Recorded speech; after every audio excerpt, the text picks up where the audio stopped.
Hello friends, welcome back to our YouTube channel. We are learning. So ee roju vachesariki we are going to learn about boats and streams anamata.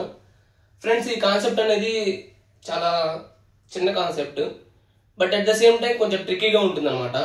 Manam chuskunte each and every competitive exams lo 1 or 2 questions vache avakasam undi. At the same time 2 to 4 marks gain cheskune avakasam undi anamata. So ippudu దీనికంటే ముందు కూడా మనం వీటిలో వచ్చే formulas ఏంటి, next ఆ concept ని మనం ఎలా డెరైవ్ చేసుకోవాలి అవన్నీ కూడా చెప్తాను. First boats and streams. ఇది మనం ఎక్కువ గమనిస్తూనే ఉంటాము. ఎప్పుడైనా మనం బోట్ లో ట్రావెల్ చేసినప్పుడు stream and both are in same direction లో ఉంటే ఆ రిలేటివ్ స్పీడ్ అనేది ఎలా ఉంటుంది, at the same time opposite direction లో ఉంటే రిలేటివ్ స్పీడ్ అనేది ఎలా ఉంటుందో ఇప్పుడు తెలుసుకుందాం. దీనికంటే ముందు రిలేటివ్ స్పీడ్ అనే కాన్సెప్ట్ గురించి తెలుసుకుందాం. ఫర్ ఎగ్జాంపుల్, ఒక పర్సన్ ఉన్నాడు, ఇతను కొంత స్పీడ్ తో వెళ్తా ఉన్నాడు, S1 అనుకుందాం. అట్ ద సేమ్ టైం వేరే ఒక బస్ ఆర్ కారు ఏదో ఒకటి ఉంది, అది S2 స్పీడ్ తో వెళ్తా ఉంది అనమాట. వీళ్ళిద్దరూ కూడా ఆపోజిట్ డైరెక్షన్ లో ఉంటే రిలేటివ్ స్పీడ్ అనేది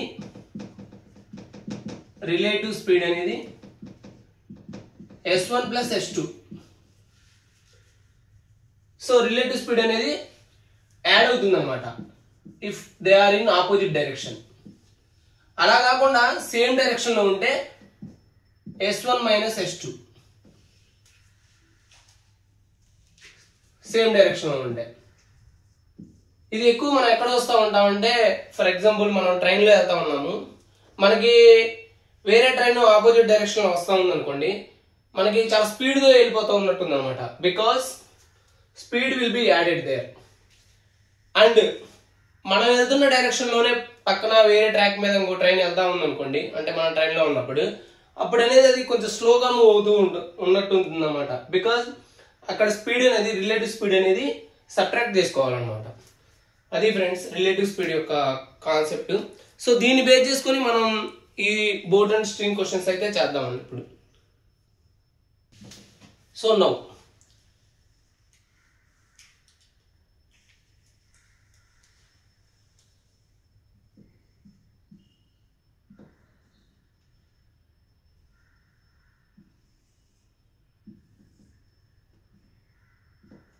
సో ఒక బోట్ అయితే ఈ స్ట్రీమ్ మీద వెళ్తా ఉంది. సపోజ్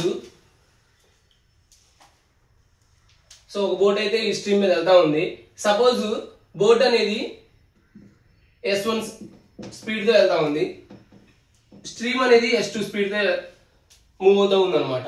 స్ట్రీమ్ అంటే ప్రవాహం అనమాట ఇక్కడ. సో ఇప్పుడు రిలేటివ్ స్పీడ్ ఫైండ్ అవుట్ చేయాలి అంటే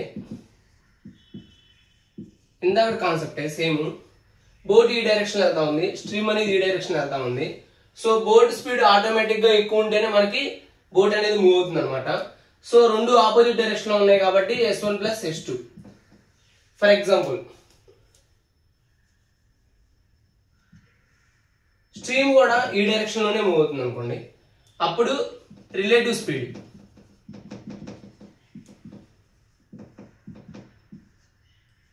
S1 మైనస్ S2. ఫ్రెండ్స్, ఇక్కడ చూసుకుంటే మనకి ఈ రిలేటివ్ స్పీడ్ ఉంది కదా, దీన్ని డౌన్ స్ట్రీమ్ అన్నా, దీన్ని అప్ స్ట్రీమ్ అంటారు. సో డౌన్ స్ట్రీమ్ అంటే both are in opposite direction, upstream అంటే both are in same direction అన్నమాట.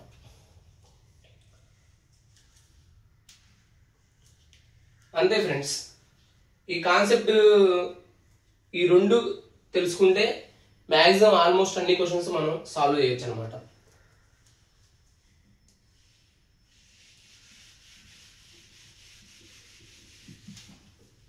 Now downstream equal to speed of boat plus speed of stream. Upstream equal to speed of boat minus speed of stream. Friends ఇక్కడ గుర్తుంచుకోవాల్సింది ఏంటంటే speed of boat అనేది always greater than ఉంటుంది అనమాట, greater than speed of stream. అప్పుడే boat అనేది move అవ్వగలుగుతుంది up stream లో. So ఇదనమాట కాన్సెప్ట్. నౌ మనకి speed equal to distance by time.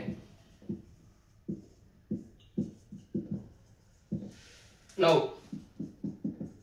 Time taken for down stream అడిగారు అనుకోండి, time taken for down stream అడిగారు అనుకోండి, డిస్టెన్స్ డివైడెడ్ బై, ఇక్కడ మనకి డౌన్ స్ట్రీమ్ కదా, స్పీడ్ ఏమొస్తుంది, రిలేటివ్ స్పీడ్. ఇది S1 అనుకుందామండి, ఇది S2 అనుకుందామండి. సో అప్పుడు S1 plus S2. Similarly time taken for up stream, distance by S1 minus S2.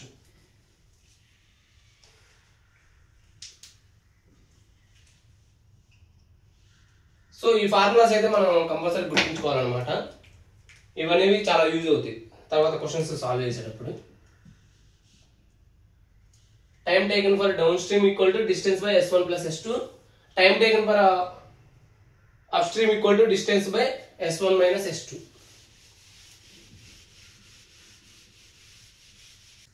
Now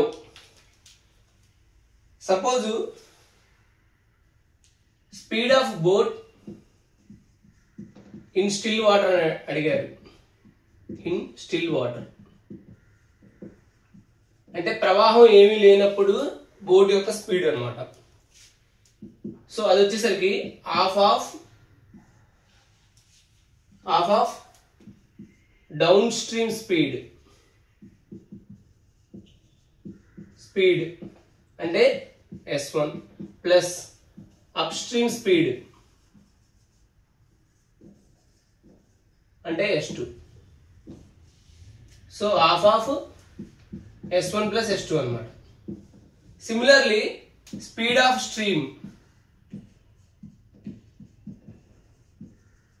stream equal to, ఈ ప్లస్ ప్లేస్ లో minus అవుతుంది అనమాట, ఎందుకని స్పీడ్ ఆఫ్ స్ట్రీమ్ అనేది తక్కువ ఉంటుంది కాబట్టి. So half of S1 that is down stream minus up stream అనమాట. ఈ ఫార్ములాస్ కూడా చాలా ఇంపార్టెంట్. స్పీడ్ ఆఫ్ బోట్ అనేది ఆటోమేటిక్ ఎక్కువ ఉంటుంది కాబట్టి ప్లస్ వస్తుంది, స్పీడ్ ఆఫ్ స్ట్రీమ్ అనేది తక్కువ ఉంటుంది కాబట్టి మైనస్ వేసుకోవాలన్నమాట. సో ఆ రెండింటిని కలిపేసి దాన్ని ఆఫ్ చేస్తే అయిపోతుంది. అంతే ఫ్రెండ్స్, కాన్సెప్ట్ అయితే ఇది. సో ఇప్పుడు ప్రాబ్లం చేద్దాం. A boat travels 20 kilometre downstream in 1 hour. So 20 kilometre downstream in 1 hour. So downstream speed ఎంత వస్తుంది, downstream speed equal to 20 kmph. Now and the same distance upstream in 2 hours. So upstream appudu enta vastundi, upstream speed 20/2 that equal to 10 kmph.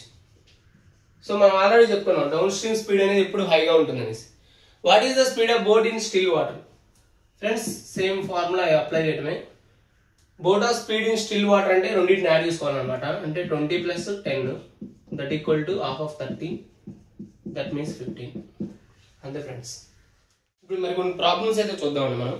A boat covers 143 kilometre upstream in 13 hours. So upstream speed వచ్చేసరికి మనకి ఏమొస్తుంది, 143 divided by 13 that means 11. And the same distance downstream in 11 hours. So downstream speed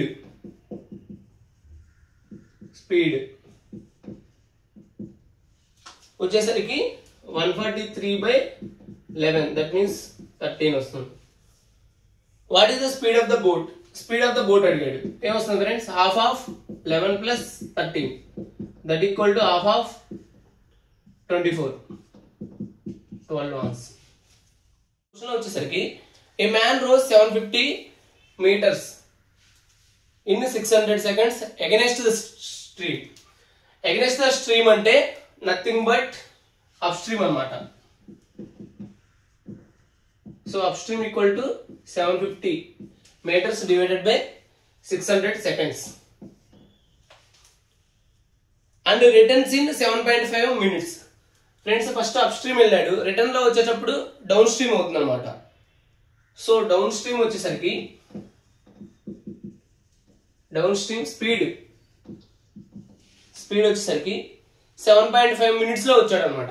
అంటే 750 meters divided by 7.5 into 60 seconds లోకి మార్చుకుంటే. Now what is his rowing speed in still water? So ఇక్కడ దీన్ని simplify చేసుకుందాం friends. First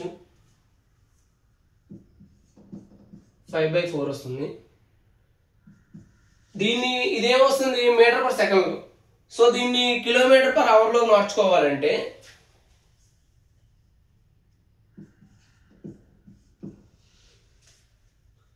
(18/5) తోటి multiply చేయాలన్నమాట. అప్పుడు వచ్చేసరికి మనకి 9/2 దట్ ఈక్వల్ టు 4.5. ఇక్కడ చూసుకుంటే మనకి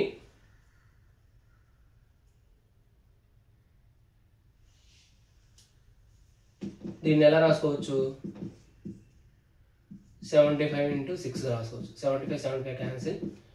10/6 that equal to 5/3. Again 18/5. 5 cancel. 18/3 means 6. Now speed in still water అని అడిగాడు. That means half of S1 plus S2 that equal to 4.5 plus 6. Half of 10.5. 5.25. 5.25 kilometer per hour అన్నమాట. ఫ్రెండ్స్ ఇప్పుడు మీకు ఒక doubt రావచ్చు, ఇక్కడ 18/5 తోటి ఎందుకు మల్టిప్లై చేసామనేసి. కాన్సెప్ట్ అయితే simple friends, meter per second లో వస్తుంది మనకి. ఎప్పుడైనా సరే మీటర్ పర్ సెకండ్ లో ఇచ్చినప్పుడు దాన్ని కిలోమీటర్ పర్ అవర్ తోటి కావాలి అంటే 18/5 ఆ ఫ్యాక్టర్ పెట్టి మల్టిప్లై చేస్తే మనకి కిలోమీటర్ పర్ అవర్ లోకి వస్తుంది అనమాట, kmph లో. ఇది ఎలా గుర్తుంచుకోవాలంటే మీటర్ పర్ సెకండ్ అనేది కొంచెం తక్కువ క్వాంటిటీ జనరల్ గా మీటర్స్ అంటే. సో కిలోమీటర్లోకి మార్చాలి కాబట్టి మనకి ఏం చేయాలి? 18/5 అంటే ఎక్కువ ఫ్యాక్టర్ ఉండాలి కదా, అందుకని 18/5 తీసుకున్నాడు. అలా మనకి న్యూమానిక్స్ గుర్తుపెట్టుకోవడానికి ఈజీగా ఉంటుంది అనమాట. లేదంటే కన్ఫ్యూజ్ అయిపోతా ఉంటాం, అంటే 5/18 18/5 అనేసి. సో ఇక్కడ మీటర్ పర్ సెకండ్ అంటే మీటర్స్ అంటే తక్కువ, నార్మల్ గా తక్కువ క్వాంటిటీ అని when compare with kilometres. So kilometres లో రావాలంటే 18/5 అంటే ఎక్కువ ఫ్యాక్టర్. సో అలా గుర్తుంచుకుంటే ఈజీగా ఉంటుంది.